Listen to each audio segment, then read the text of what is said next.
Chers amis, bonsoir. Frères et sœurs, bonsoir. Compagnons de voyage, bonsoir. Êtes-vous heureux d'être dans le temple du Seigneur? Voulez-vous recevoir une bénédiction ce soir? Savez-vous que Jésus est disposé à vous bénir? Savez-vous que Jésus reçoit toujours favorablement les cris de ses enfants et quiconque crie à Jésus ne le fait jamais en vain.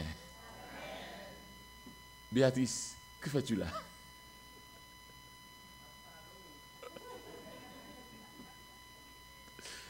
Quelle surprise!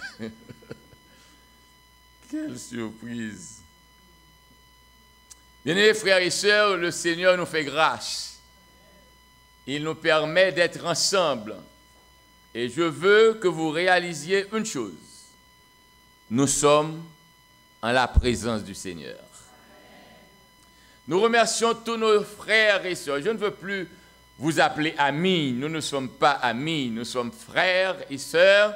Nous avons tous le même maître et nous soupirons après le même retour, le retour de Jésus-Christ. Croyez-vous que Jésus va revenir? Savez-vous qu'il revient pour vous? Et chacun de nous devrait le dire. S'il ne revient pas pour quelqu'un d'autre, il revient pour moi. Et je dois le vivre avec fierté, avec conviction. Ce ne sont pas des paroles, ce ne sont pas des phrases, mais c'est de la réalité. Jésus revient bientôt. Et il revient me chercher. Et je serai avec lui dans son royaume de gloire. Pourquoi ne pas étendre nos salutations à nos amis qui nous suivent sur le site internet? Nous sommes heureux de pouvoir être avec eux dans l'intimité de leur foyer, ou peut-être devenir l'un des passagers de la voiture. Il conduit ou quoi qu'il fasse. Nous sommes heureux de savoir qu'ils sont connectés avec nous et disposés à suivre la parole de Dieu. Savez-vous, à l'instar de Marie, vous avez choisi la bonne part? Savez-vous que de toutes les décisions que vous avez prises dans votre vie, votre présence ici ce soir demeure l'une des meilleures décisions? Dieu vous apprécie, Dieu lui-même veut vous accueillir. Et sachez que la présence de Dieu fait toujours du bien à tous ceux qui s'approchent de lui. Puisse l'Éternel bénir ses enfants et puisse le nom de Dieu être exalté dans votre vie. Que Jésus nous fasse grâce, qu'il nous envoie son Esprit Saint et qu'il nous permette de comprendre la proclamation de sa parole. Qu'il pardonne les péchés de celui qui vous parle et qu'il vous pardonne également les erreurs que vous avez commises. Que le Saint-Esprit prenne possession pleine de la salle et que l'ennemi soit surpris de voir qu'encore sur la terre, il y a des gens qui soupirent après la manifestation de la grâce du Seigneur. Chers amis, vous vous rappelez très bien que Jésus est arrivé dans le territoire de Césarée de Philippe et il a posé une question aux disciples, à ses disciples. Qui dit-on que je suis, moi, le Fils de l'homme? Et ils se sont mis à répondre. Et du général qu'il a commencé, qui dit-on, il est passé au particulier, à l'intimité. Et il leur a dit, et vous, vous qui vivez avec moi, vous qui marchez avec moi, vous qui me voyez agir, savez-vous vraiment qui je suis? Il nous arrive parfois d'être dans l'église, il nous arrive parfois de parler de Jésus, de chanter Jésus. Il nous arrive parfois de venir dans le temple du Seigneur et quand des circonstances adverses surgissent de notre vie et que la mer se révèle tumultueuse, à ce moment-là, nous commençons à trembler parce que nous ne savons pas qui est notre Jésus. Jésus voudrait s'assurer que vous et moi, nous sommes persuadés de qui il est pour nous. Et vous, qui dites-vous que je suis? Moi, le Fils de l'homme. Et c'est à ce moment-là que Pierre a répondu, tu es le Christ, le Fils du Dieu vivant. Tu es vraiment Dieu. Tu es Vérédéo. Parce que quand tu as commencé, tu t'es déclaré Véréhomo. Tu es pleinement homme et pleinement Dieu. Il n'y a rien qui soit divin qui te soit étranger, et il n'y a rien d'humain qui te soit également étranger. Qu'est-ce que cela veut dire? Dieu est esprit.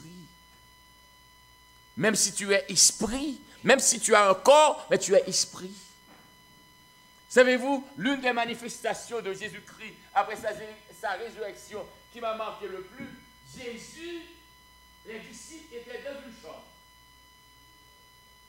Vous vous rappelez? Ils étaient tous dans une chambre. Et Jésus s'est présenté au milieu d'eux, sans avoir ouvert la porte, sans avoir frappé à la porte. Et alors que Thomas se posait des questions sur la résurrection de Jésus, il a dit à Thomas, viens, approche-toi, mets ta main et dis-moi si un esprit a chair et os. Mais si un esprit n'a ni chair ni os, comment se peut-il qu'un humain soit capable de traverser un bois?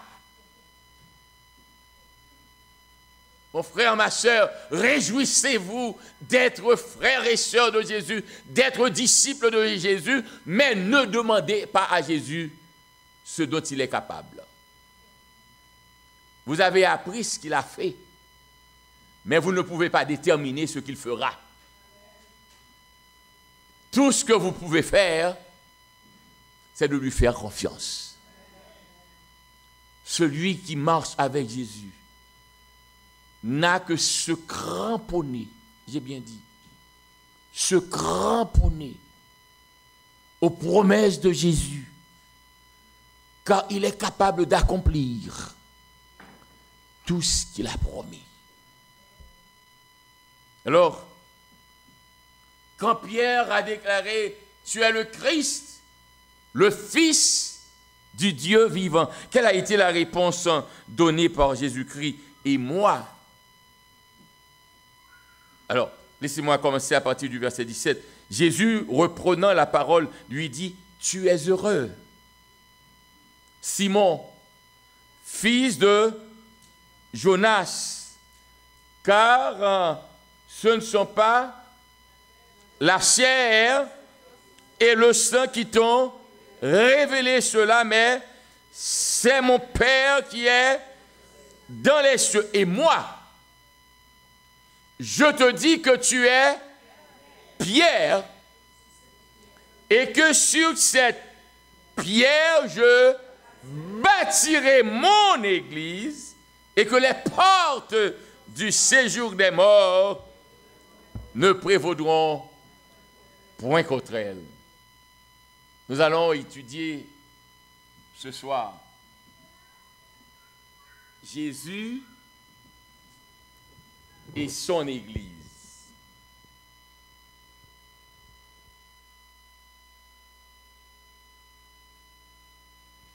Jésus et son Église. Je ne veux déranger personne, ce n'est pas là ma démarche, mais dans ma politesse de ne déranger personne, je ne peux pas non plus m'empêcher de parler de la vérité. Je ne souhaite ce soir bouleverser personne. Mais si la parole de Dieu vous bouleverse elle-même, que la gloire soit à Dieu. J'aurais aimé que vous compreniez. Jésus a une église. quand vous sillonnez la rue, quand vous passez dans des couloirs et que vous rencontrez plusieurs églises, aux États-Unis, nous avons des endroits où l'on écrit Church Street. Church Street, parce que vous allez trouver plusieurs églises, les unes à la suite des autres. Chacune a un nom. Et ce soir, laissez-moi vous dire,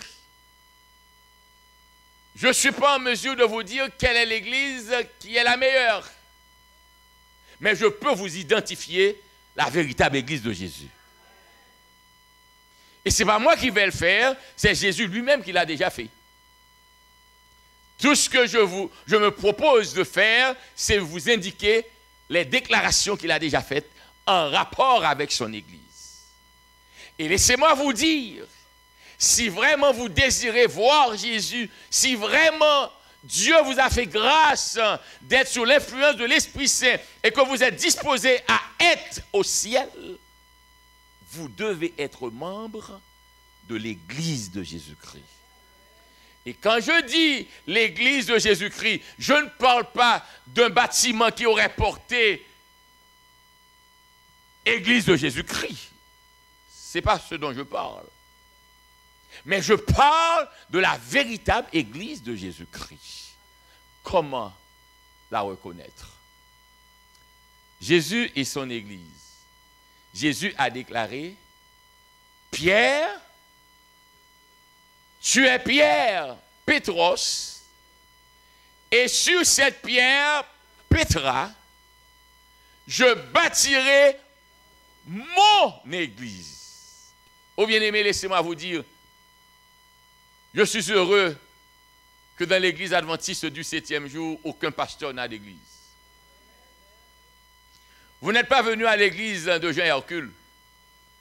Vous êtes venu à l'église adventiste du 7e jour. Et je suis heureux de savoir que je ne dépends d'aucun bâtiment, d'aucun groupe. Où l'on m'envoie, je m'entendrai toujours avec tous les frères et sœurs. Mais je n'ai d'attachement avec aucun membre. Certains sont atteints quand je le dis, mais c'est la vérité. Je peux avoir dans un bâtiment, dans une église, un ami qui m'est devenu très cher, comme Béatrice. Je l'appelle Béatrice parce qu'elle ressemble à mon épouse. Si vous la voyez, vous voyez mon épouse. Mais cela ne veut pas dire que si un membre d'église ne m'a pas dans son église, il va laisser l'église. Non, vous n'allez pas laisser l'église. Vous pouvez demeurer, mon ami, mais vous restez avec Jésus. Et quand je serai mort, l'église ne s'effondrera pas. Parce que ce n'est pas mon église. C'est l'église de Jésus-Christ. Alors, Jésus a déclaré, je bâtirai mon église. Voyons. Jésus a déclaré, et moi je te dis que tu es Pierre, et que sur cette pierre, je bâtirai quoi donc? Quoi donc? L'église appartient à qui? Qui a réclamé l'église? Qui a fondé l'église? Qui a bâti l'église? L'église est à Jésus et à personne d'autre. Personne d'autre. Et que les portes du séjour des morts ne prévaudront point contre elle. Et que les portes du séjour des morts, laissez-moi vous dire que vous ne pourrez admirer la beauté de ce texte si vous n'êtes pas là samedi soir. Et que les portes du séjour des morts. Toutefois, laissez-moi vous faire comprendre qu'il y a un verbe important ici, le prévaudront, c'est le verbe prévaloir. Et prévaloir voudrait laisser comprendre que cela peut remporter le déchu sûr. Cela peut remporter la victoire sûre. Cela peut avoir une certaine domination sûre. Jésus a dit que rien ne peut se tenir devant son Église. Rien ne peut atteindre son Église. Et rien ne peut détruire son Église. Parce que nul n'a bâti l'Église si ce n'est que lui. Si un homme croit pouvoir défendre l'Église, quand j'entends des gens dire que le Seigneur m'a placé là, c'est pour défendre l'Église, je les regarde et je secoue la tête. Jésus serait fou de prendre un vagabond comme vous pour défendre son Église. L'Église du Seigneur n'a de défenseur que celui qui l'a établi lui-même. Et je ne vais pas entrer dans des détails. Si vous êtes l'Église, comment êtes-vous en mesure de défendre l'Église? C'est saugrenu, c'est une absurdité. Vous êtes vous-même l'Église. Donc si vous êtes l'Église, vous ne pouvez pas vous défendre encore.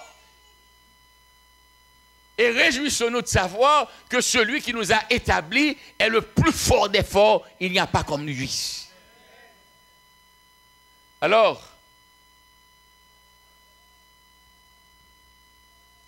il y a un auteur américain qui a écrit plusieurs commentaires.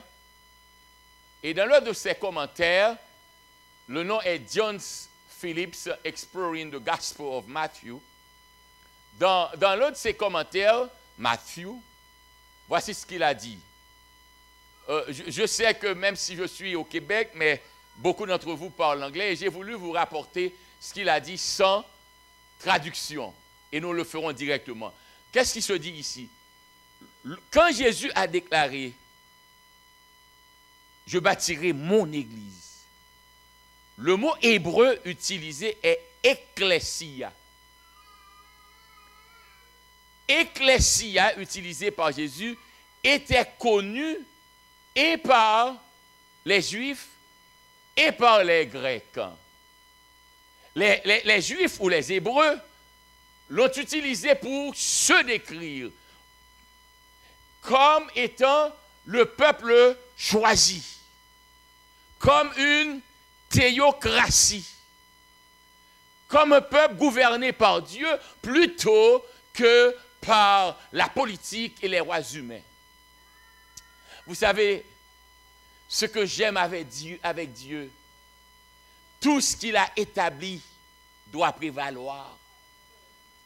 Et si vous croyez vous défaire de ce que Dieu a établi, quoi que vous fassiez, pour long que soit votre voyage, vous reviendrez au point de départ, car ce que Dieu a établi est toujours le meilleur. Quand nous parlons ici de théocratie, la théocratie est le fait que l'administration se fait par Dieu. Et comment reconnaître la théocratie? Quand Dieu a appelé Moïse, Moïse fut le premier ministre de Dieu. Dieu parlait à Moïse, il disait à Moïse ce qu'il devait transmettre à son peuple. Moïse ne prenait pas de décision de par lui-même. Moïse ne dirigeait pas le peuple à partir de sa volonté. Et c'est pourquoi par la foi, si nous rappelons la pérégrination, le pèlerinage de Moïse, même face à la mer, alors que l'armée de Pharaon était derrière lui, il a manifesté une foi inébranlable. Il leur a dit, ces Égyptiens que vous voyez aujourd'hui, vous ne les verrez jamais plus. Mais comment il ne sait pas? Mais de sa foi en Dieu, il sait que Dieu ne l'abandonnera pas. Quand vous connaissez Jésus, quand vous lui faites confiance, vous savez qu'il n'arrivera jamais un moment pour vous abandonner entre les mains de l'ennemi. Donc pour dures que soient les épreuves, pour grandes que soient les tribulations, quand vous vous accrochez aux promesses du Seigneur et que vous vous rappelez qu'il vous a déjà délivré, vous pouvez contempler le chemin parcouru avec lui et vous pouvez dire, jamais, Seigneur, jamais, vous ne m'abandonnerez. Alors, Moïse a dit, vous ne les verrez plus jamais. Mais n'oubliez pas, l'armée était après lui et la mer était devant lui.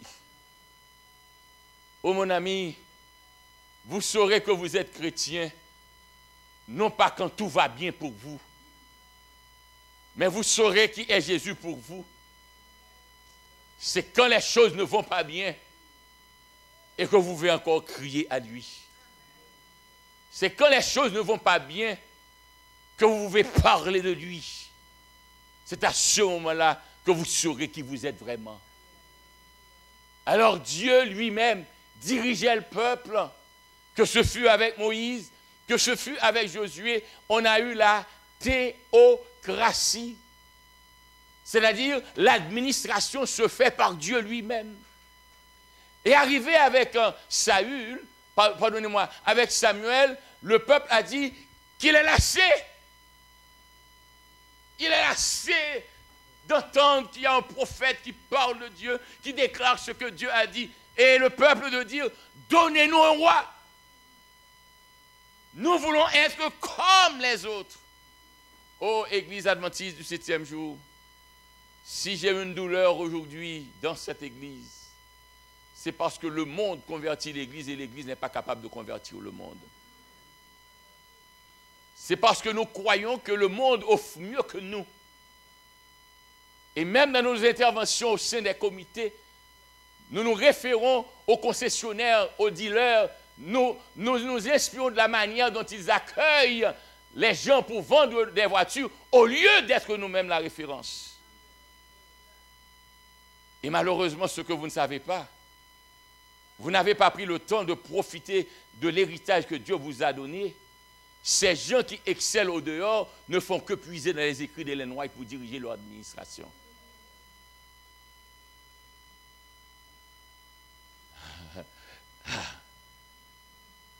La théocratie. Savez-vous si votre petite famille humblement va à Dieu tous les soirs et au réveil se présente au Seigneur? Si le mari est sincère avec Dieu et la femme est patiente parce qu'elle a appris la miséricorde de Dieu, votre famille réussira quand même. Quand même. Parce que nul ne peut réclamer la présence du Seigneur pour ne pas réussir. Avec Dieu, le succès est certain. Alors, le peuple juif déjà était familier au mot. Non, la théocratie, c'est l'administration qui se fait par Dieu. Le peuple voulait revenir parce qu'à un moment donné, le peuple avait dit qu'il en avait assez de cette affaire de théocratie de Dieu qui dit voici ce qu'il faut faire par le truchement du prophète ou du sacrificateur ou du lévite. Le peuple ne voulait plus entendre parler, il voulait avoir un roi, comme tous les autres peuples. Mais je disais, Dieu n'échoue jamais. Vous pouvez vous éloigner de ce que Dieu vous a donné. Vous pouvez le mépriser, mais finalement, au bout du voyage, vous réaliserez que ce que Dieu vous donne est toujours le meilleur. Alors,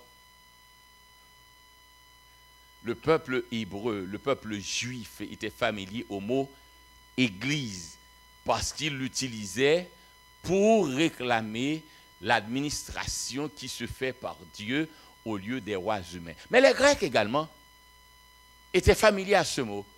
Les Grecs l'utilisaient pour décrire, et j'aurais aimé qu'on entende bien, Parce que je vais arriver à une conclusion, et quand j'y arriverai, vous admettrez que ce que je vous dis est la vérité. Mais comprenez bien. Regardez le mot-clé ici. To describe an assembly of free men. Le mot église est en rapport avec des hommes libres. Hello? Le mot église pour les Grecs se réfère à ceux qui sont libres. Aucun esclave ne pouvait être membre d'un tel groupe. Alors, que voulez-vous dire, Jean-Hercule? Où voulez-vous en aller? Écoutez, l'Église de Dieu est faite d'hommes et femmes libérés du péché. Je répète, parfois nous disons des mots, mais nous ne prenons pas le sens des mots. Ou nous utilisons des mots, mais nous ne pénétrons pas la profondeur du mot. Le mot Église, pour les Grecs, représente une assemblée d'hommes libres. Si vous êtes esclave, vous n'êtes pas admis. Aïe, aïe, aïe, petit garçon, ça fait comme ça.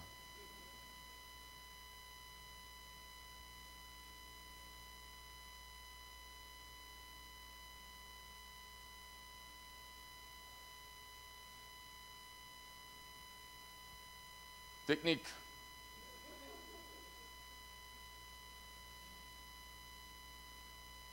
Alors, laissez-moi faire mon commentaire.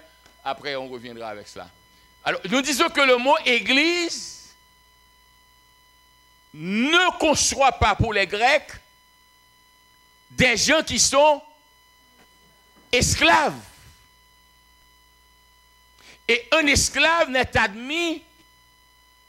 pas admis dans une assemblée d'église, parce que l'église, pour les Grecs, est constituée d'hommes libres.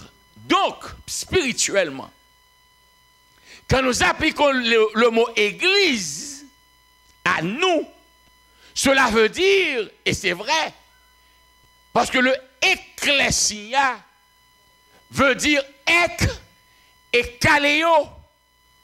Le ek et kaléo est appelé hors d'eux.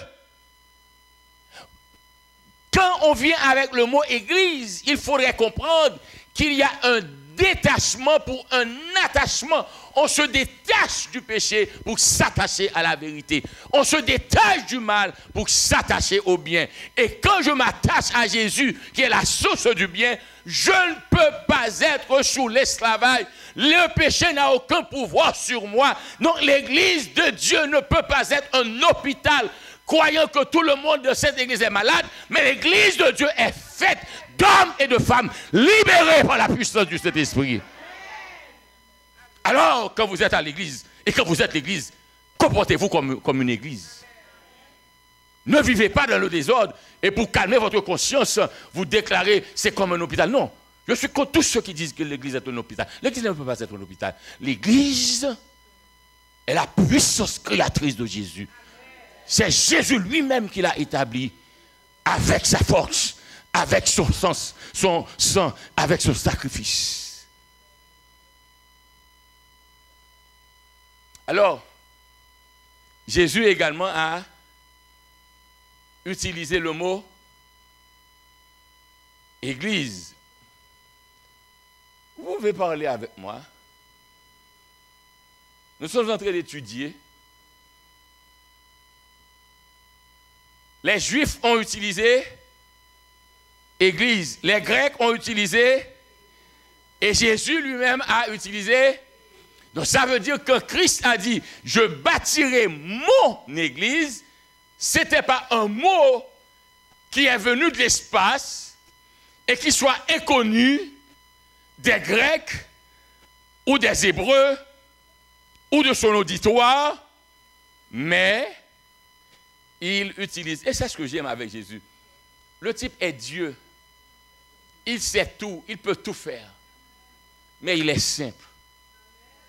Celui qui sert Dieu doit être simple. Si vous voyez que vous servez Dieu et vous êtes obligé de vous endimancher, alors qu'il est mercredi, vous êtes un problème. Le chrétien ne vit pas pour se faire voir, mais le chrétien vit pour laisser transpirer qui il est.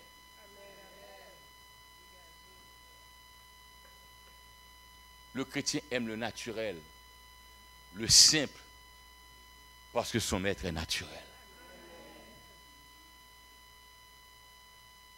Et c'est pourquoi à l'église, je le reconnais, on devrait vivre dans la simplicité. Et on devrait agir avec simplicité, car Dieu est simple. Ainsi, mon ami, Jésus lui-même a utilisé le mot église pour parler de sa propre assemblée dans ce monde. De sa propre assemblée dans ce monde. Son peuple ou ses croyants, ceux qui croient en lui, ceux-là qui ont fait la grande confession, ceux qui reconnaissent son autorité dans leur vie individuellement et collectivement. Savez-vous pourquoi l'Église ne peut pas fonctionner bien? Parce que ceux qui sont membres de l'Église ne fonctionnent pas bien chez eux.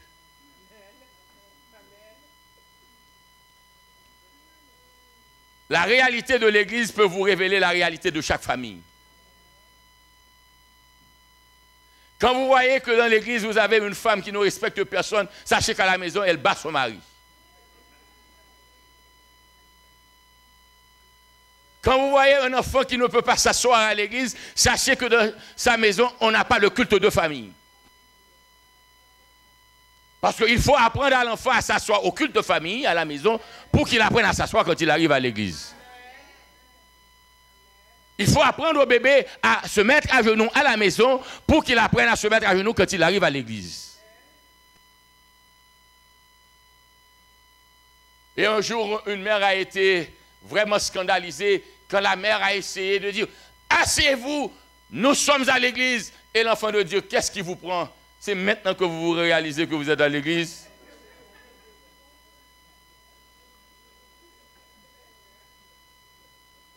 Les enfants sont naturels. Ils vous cracheront la vérité. Alors, les disciples de Jésus ne seront ni juifs, ni grecs, mais ils seront chrétiens parce qu'ils veulent suivre le Christ. Voilà le sens du mot Église. Jésus a dit, tu es Pierre, Pétros, et que sur cette pierre, Pétra, je bâtirai mon Église, et que les portes de l'an... Alors la question est, quelle est donc cette pierre? Quelle est donc cette pierre? Je ne suis venu parler d'aucune religion ou d'aucun groupe religieux, mais je veux vous dire que certains de nos frères ont déclaré que l'Église est bâtie sur pierre. L'avez-vous entendu? Et que Saint-Pierre est la base de l'Église. Erreur grave. On a même fait comprendre que Saint-Pierre est le premier chef suprême de l'Église. C'est faux. Quand vous lisez Actes chapitre 15, le premier dirigeant au niveau administratif de l'Église est Jacques.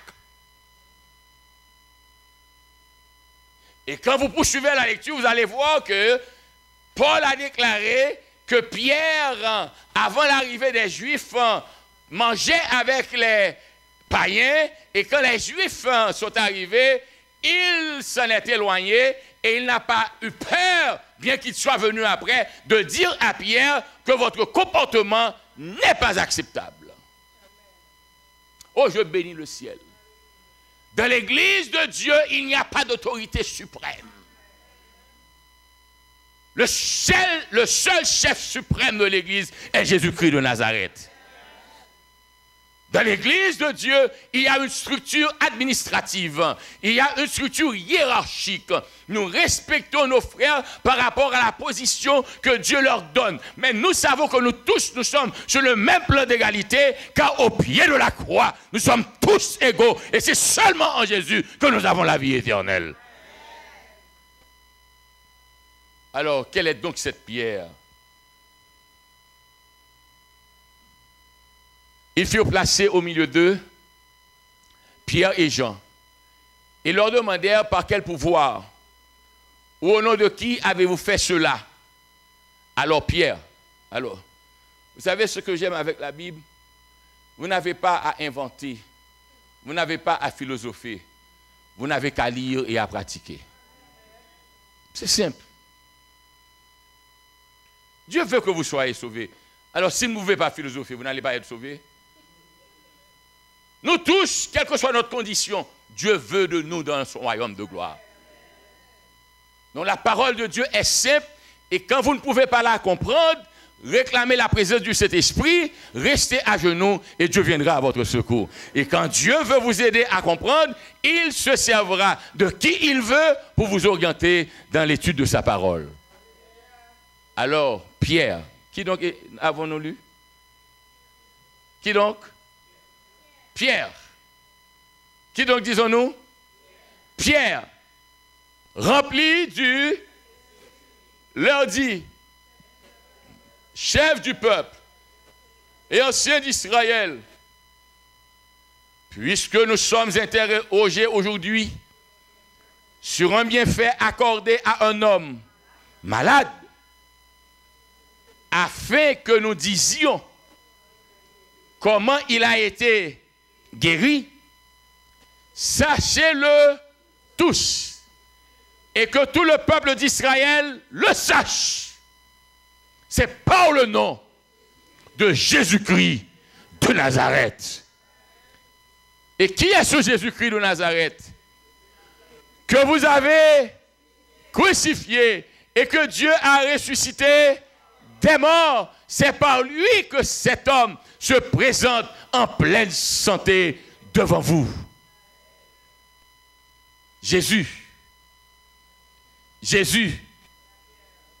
vous n'êtes pas avec moi.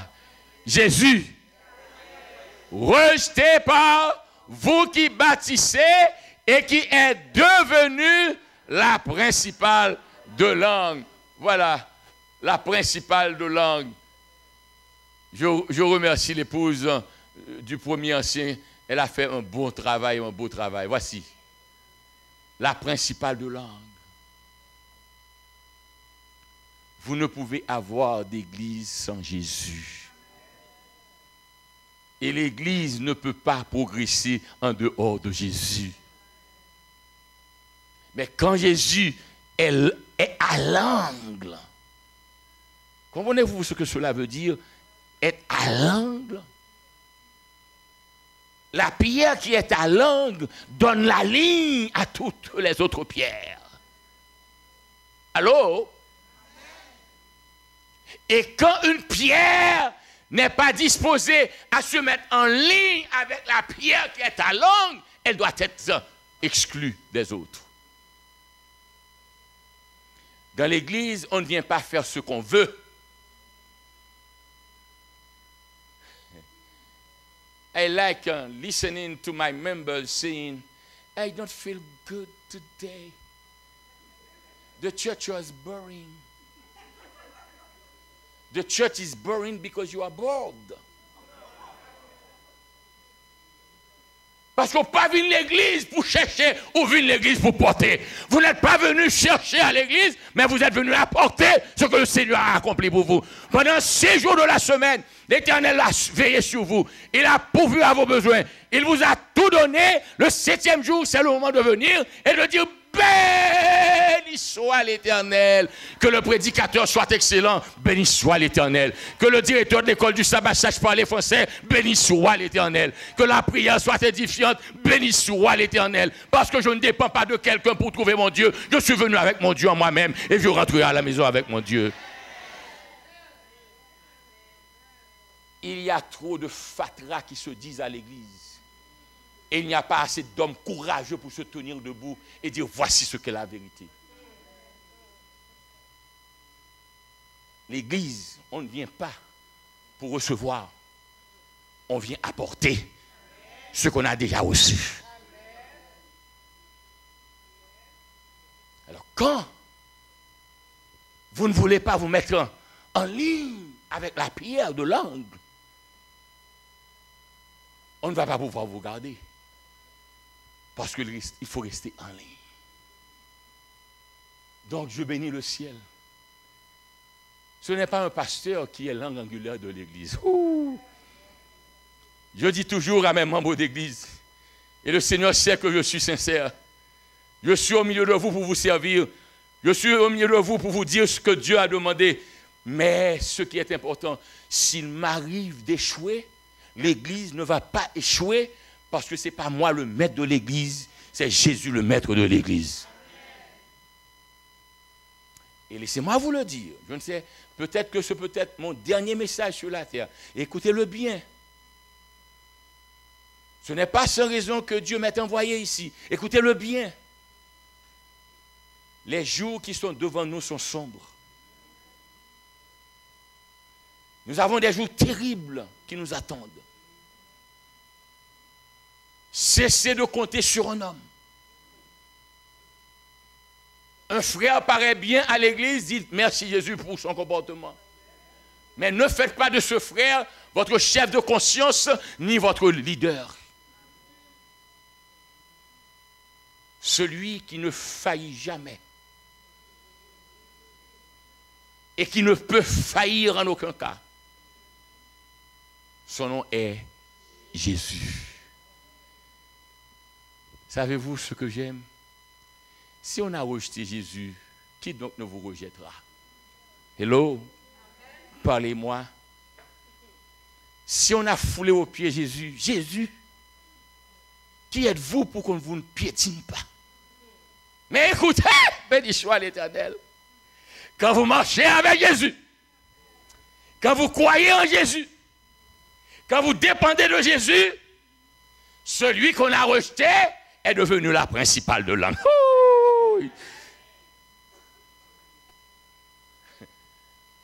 On ne voulait pas de vous.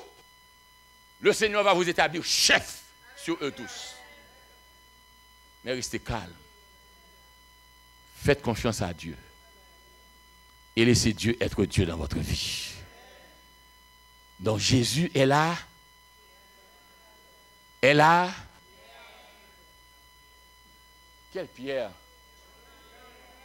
Pierre 1, ça doit rentrer là.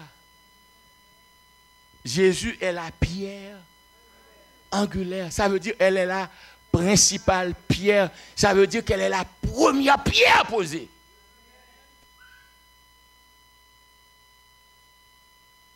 Elle est la première pierre posée. N'oubliez pas, Jésus est la pierre. Ce n'est pas Pierre. Et qui a fait la confession? Pierre lui-même, très bien. Jésus est la pierre. Et elle est la pierre de l'angle.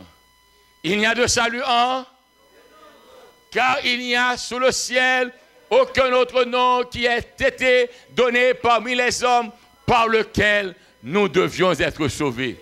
Lorsqu'ils virent l'assurance de Pierre et de Jean, ils furent étonnés.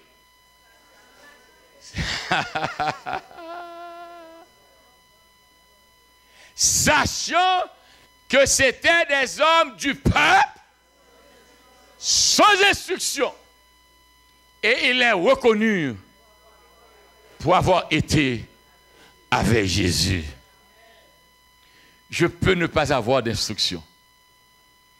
Mais quand je suis enrôlé et admis dans l'université de Jésus, ma vie est transformée.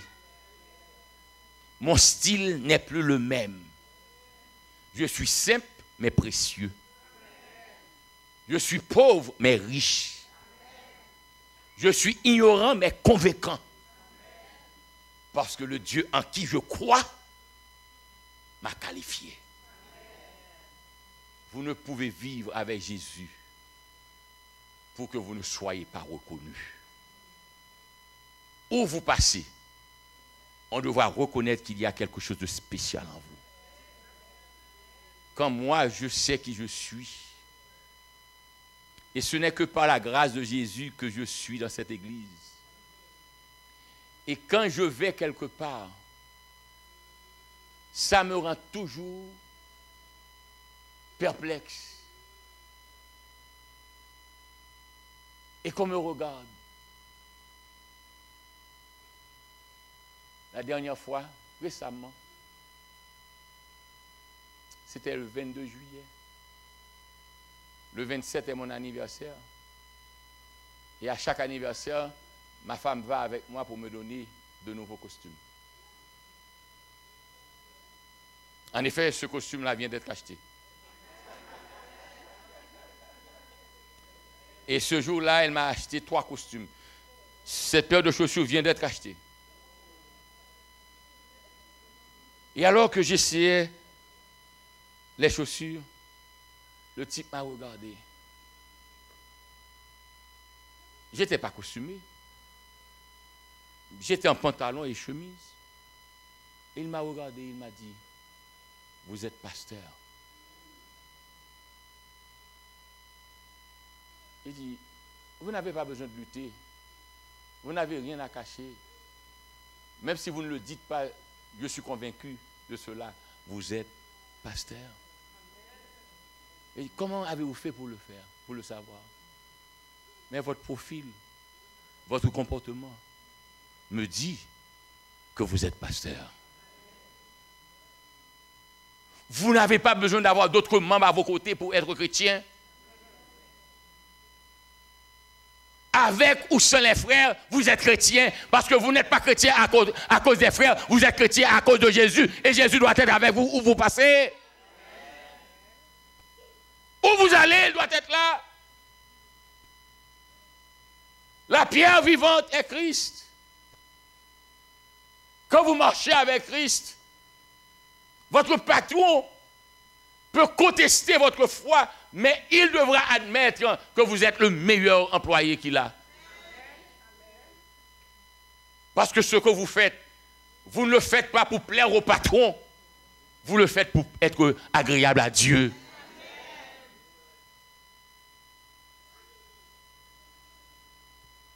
Moi, je le dis toujours, peut-être vous ne comprendrez pas. Si l'église adventiste devait payer un pasteur, je ne serais jamais pasteur dans l'église adventiste. L'église adventiste n'a pas d'argent pour me payer. Quel travail on vous emploie 24 sur 24? Quel travail? Votre téléphone sonne tout le temps. Les mamans ont toujours besoin de vous. Alors quel travail? Vous avez fini de fournir 8 heures, vous claquez, vous sortez, c'est fini pour vous. Où je suis maintenant, ils me persécutent en Georgia. Mais savez-vous pourquoi je fais mon travail? Je le fais parce que Jésus m'a sauvé et je ne le mérite pas. Savez-vous pourquoi je suis passionné de ce que je fais? Parce que je ne le fais pas pour être approuvé par un membre. Je ne le fais pas pour être reconnu par un comité. Je ne le fais pas pour être reconnu par un président. Je le fais parce que Jésus est mort pour moi. Et si je suis en vie, c'est grâce à lui. Donc je suis enragé pour lui.